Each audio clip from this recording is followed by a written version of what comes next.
Hello friends, आप सभी का स्वागत है अपने यूट्यूब चैनल रुचि टीचिंग क्लासेस पर। आज हम डिस्कस करेंगे संविधान के कुछ महत्वपूर्ण प्रश्न जो कि पिछले कई वर्षों से लगातार पूछे जा रहे हैं। तो पूरी वीडियो को ध्यानपूर्वक देखिएगा। आइए शुरू करते हैं वीडियो को। तो आपका पहला क्वेश्चन है, भारतीय नागरिकता का अंत किस प्रकार किया जा सकता है? ऑप्शंस दिए गए हैं।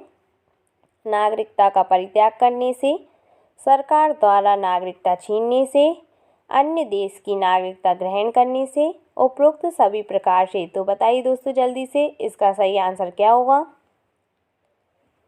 इसका सही आंसर होगा ऑप्शन नंबर डी, उपरोक्त सभी प्रकार से भारतीय नागरिकता का अंत किया जा सकता है। तो आइए दोस्तों बढ़ते हैं नेक्स्ट क्वेश्चन की ओर।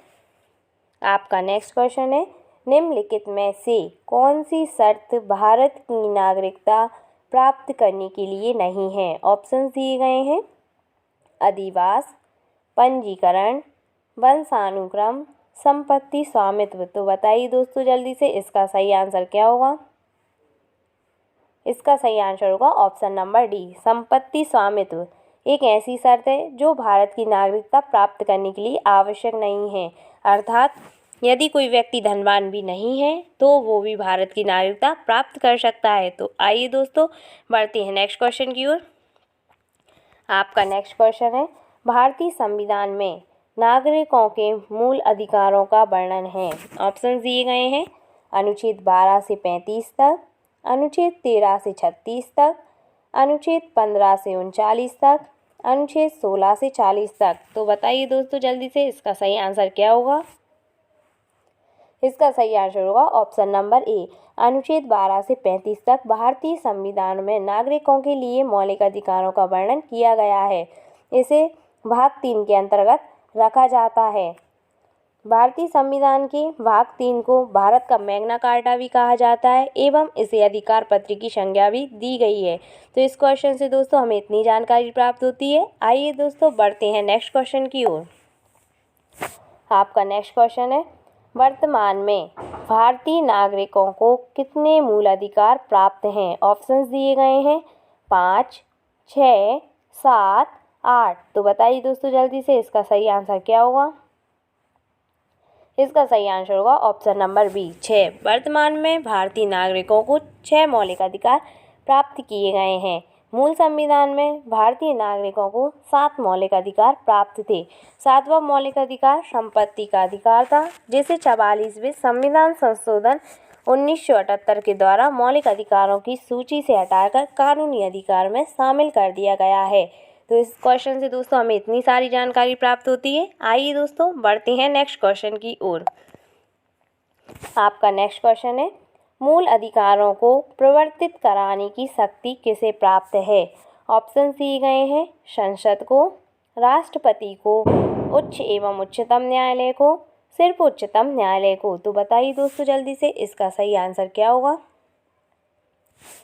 इसका सही आंसर होगा ऑप्शन नंबर सी, उच्च एवं उच्चतम न्यायालय को मौलिक अधिकारों को प्रवर्तित करने की शक्ति प्राप्त है।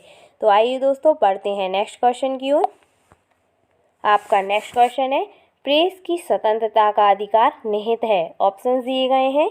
अनुच्छेद 19 ए में, अनुच्छेद 19 2 में, अनुच्छेद 21 1 में, अनुच्छेद 24 2 में। तो बताइए दोस्तों जल्दी से, इसका सही आंसर क्या होगा? इसका सही आंसर होगा ऑप्शन नंबर ए, अनुच्छेद 19 1 में।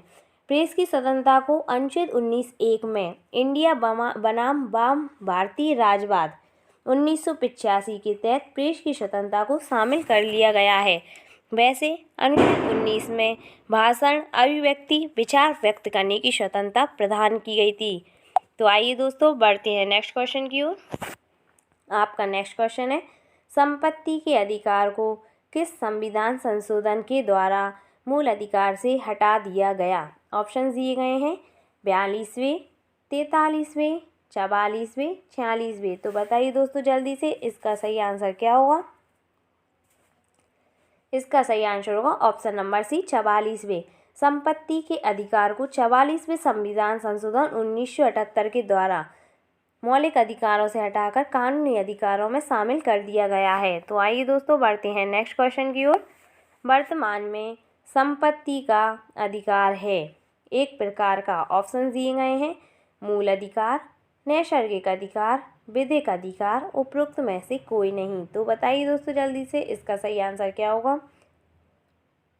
इसका सही आंसर होगा ऑप्शन नंबर सी, विधिक अधिकार। वर्तमान में संपत्ति का अधिकार एक प्रकार का विधिक अधिकार या कानूनी अधिकार है। तो आइए दोस्तों बढ़ते हैं नेक्स्ट क्वेश्चन की ओर। आपका नेक्स्ट क्वेश्चन है, किस अनुच्छेद के द्वारा 6 से 14 वर्ष तक के बच्चों के लिए शिक्षा का अधिकार मूल अधिकार माना गया है? ऑप्शन दिए गए हैं अनुच्छेद 20, अनुच्छेद 21, अनुच्छेद 22, अनुच्छेद 21A। तो बताइए दोस्तों जल्दी से इसका सही आंसर क्या होगा। इसका सही आंसर होगा ऑप्शन नंबर डी, अनुच्छेद 21A। अनुच्छेद 21A के द्वारा 6 से 14 वर्ष तक के बच्चों के लिए शिक्षा का अधिकार को मौलिक अधिकार माना गया है। 86वें संविधान संशोधन 2002 के तहत इसे 21वें अनुच्छेद में जोड़ा गया है। तो आइए दोस्तों बढ़ते हैं नेक्स्ट क्वेश्चन की ओर। आपका नेक्स्ट क्वेश्चन है, व्यक्तिगत स्वतंत्रता के लिए निम्नलिखित में से कौन सी रिट या वृट याचिका दायर की जा सकती है? ऑप्शन दिए गए हैं mandamus, habeas corpus, quo warranto, certiorari. तो बताइए दोस्तों जल्दी से इसका सही आंसर क्या होगा। इसका सही आंसर होगा option number B, habeas corpus, अर्थात बंदी प्रत्यक्षीकरण व्यक्तिगत स्वतंत्रता के लिए सुप्रीम कोर्ट एवं हाई कोर्ट द्वारा रिट जारी की जा सकती है। तो आइए दोस्तों बढ़ते हैं नेक्स्ट क्वेश्चन की ओर। आपका नेक्स्ट क्वेश्चन है, वर्तमान में भारतीय संविधान में कुल कितनी अनुसूचियां हैं? ऑप्शन दिए गए हैं 8, 10, 12, 14। तो बताइए दोस्तों जल्दी से इसका सही आंसर क्या होगा। इसका सही आंसर होगा ऑप्शन नंबर सी, 12। वर्तमान में भारतीय संविधान में कुल 12 अनुसूचियां हैं, जबकि मूल संविधान में केवल 8 अनुसूचियां ही थीं। आइए दोस्तों बढ़ते हैं नेक्स्ट क्वेश्चन की ओर। आपका नेक्स्ट क्वेश्चन है, भारत संघ में शामिल राज्यों तथा संघ शासित क्षेत्रों का उल्लेख भारतीय संविधान की किस अनुसूची में है? ऑप्शन दिए गए हैं प्रथम, द्वितीय, तृतीय, चतुर्थ। तो बताइए दोस्तों जल्दी से इसका सही आंसर क्या होगा। इसका सही आंसर होगा ऑप्शन नंबर ए, प्रथम। भारतीय संघ में शामिल राज्यों तथा संघ शासित क्षेत्रों का उल्लेख भारतीय संविधान की अनुसूची प्रथम में किया गया है, जिसमें कहा गया है भारत अर्थात इंडिया राज्यों का संघ होगा। ध्यानपूर्वक सुनिएगा, भारतीय संविधान में भारत के लिए हिंदुस्तान शब्द का प्रयोग नहीं किया गया है, केवल भारत और इंडिया नाम से ही पुकारा गया है। आइए दोस्तों बढ़ते हैं नेक्स्ट क्वेश्चन की ओर। आपका नेक्स्ट क्वेश्चन है, भारतीय संविधान की तीसरी अनुसूची का संबंध है। ऑप्शन दिए गए हैं राज्यसभा में प्रतिनिधित्व से, शपथ एवं प्रतिज्ञान से, भाषाओं से, उपरोक्त में से कोई नहीं। तो बताइए दोस्तों जल्दी से इसका सही आंसर क्या होगा। इसका सही आंसर होगा ऑप्शन नंबर बी, शपथ एवं प्रतिज्ञान से। भारतीय संविधान की तीसरी अनुसूची सभी नेताओं राजनेताओं की शपथ एवं प्रतिज्ञान से संबंधित हैं। आइए दोस्तों बढ़ते हैं नेक्स्ट क्वेश्चन की ओर। आपका नेक्स्ट क्वेश्चन है, भारतीय संविधान की किस अनुसूची में राजभाषाओं का उल्लेख है? ऑप्शन दिए गए हैं 7वीं, 8वीं, 9वीं, 10वीं। तो बताइए दोस्तों जल्दी से इसका सही आंसर क्या होगा। इसका सही आंसर होगा ऑप्शन नंबर बी, 8वीं। भारतीय संविधान की 8वीं अनुसूची में राजभाषाओं का उल्लेख है। मूल संविधान में केवल 14 भाषाओं का ही उल्लेख था, जबकि वर्तमान में 22 भाषाओं का उल्लेख इस अनुसूची में किया गया है। तो आइए दोस्तों बढ़ते हैं नेक्स्ट क्वेश्चन की ओर। आपका नेक्स्ट क्वेश्चन है, दल बदल से संबंधित प्रावधान किस अनुसूची में रखे गए हैं? ऑप्शंस दिए गए हैं 5वीं, 6ठी, 8वीं, 10वीं। तो बताइए दोस्तों जल्दी से इसका सही आंसर क्या होगा। इसका सही आंसर होगा ऑप्शन नंबर डी, 10वीं।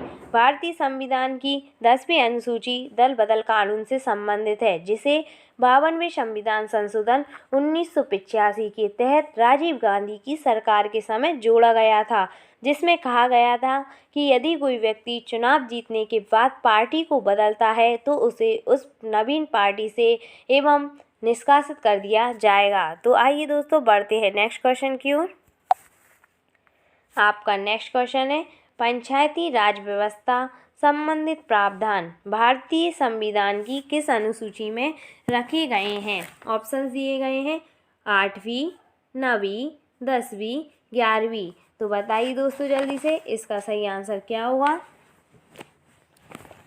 इसका सही आंसर होगा ऑप्शन नंबर डी, पंचायती राज व्यवस्था संबंधित प्रावधान भारतीय संविधान की 11वीं अनुसूची में रखे गए हैं, जिसे 73वें संविधान संशोधन अधिनियम 1992-93 के तहत जोड़ा गया था। इस अनुसूची में भागों की संख्या 9 थी। इसमें त्रिस्तरीय विभागों के बारे में वर्णन किया गया था। ग्राम पंचायत, जनपद पंचायत और जिला पंचायत में पंचायतों को विभक्त किया गया था। तो दोस्तों इस क्वेश्चन से हमें इतनी जानकारी मिलती है। आइए बढ़ते हैं नेक्स्ट क्वेश्चन की ओर। आपका नेक्स्ट क्वेश्चन है, भारत एक गणतंत्र है, इसका अर्थ है? ऑप्शंस दिए गए हैं, सभी मामलों में अंतिम अधिकार जनता के पास है, भारत में संसदीय शासन व्यवस्था है, भारत में वंशानुगत शासक नहीं है, भारत राज्यों का एक संघ है। तो बताइए दोस्तों जल्दी से इसका सही आंसर।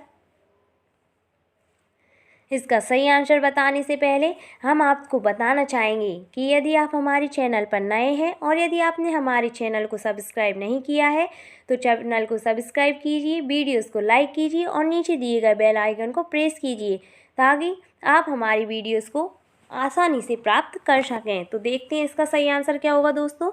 इसका सही आंसर होगा ऑप्शन नंबर सी, भारत में वंशानुगत शासन नहीं है। इसका अर्थात भारत एक गणतंत्र राज्य है।